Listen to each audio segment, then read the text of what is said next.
अक्षर अगं काय होऊन बसलं हे समज, आणि हे समज ना कुठल्या थराला जाणार आहे काय बी कळत नाही बघ. सुंदरी तुझी मैत्रीण आहे, पण आपल्याला हे विसरून चालणार नाही की ती पोलीस ऑफिसर आहे.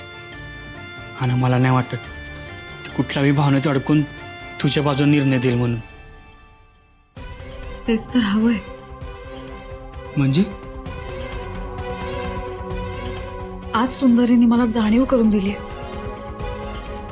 की मी एक जबाबदार पोलीस अधिकारी म्हणून काम करायला हवं, भावनेच्या जाळ्यात अडकून नाही.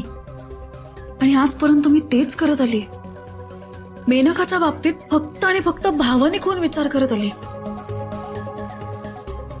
तसं नाही केलं पाहिजे मी. या सगळ्या गोष्टींकडे मी माझ्या कर्तव्याच्या दृष्टीने बघितलं पाहिजे, तरच काहीतरी वेगळ्या गोष्टी दिसतील. आणि त्याच दृष्टीने तपासही केला पाहिजे. अक्षरा तुला नेमकं काय म्हणायचंय? या सगळ्याचं मूळ मेनका आहे. म्हणजे तशी खात्री नाहीये, पण आपल्याला तपास तसा करावा लागणार आहे. मग चल की आपण आत्ताच जाऊ आणि त्या संग बोलूया. चल. नाही, आत्ता नाही. आत्ता जाऊन फायदाही नाहीये. ती सावध होईल उलट. आणि आपल्याला अशी घाई करून नाही चालणार. आत्या आपल्यापासून कायमच्या तुटतील. मग काय करायचंय? एक मार्ग आहे. हे सगळं मेनकाने स्वतःहून कबूल करावं.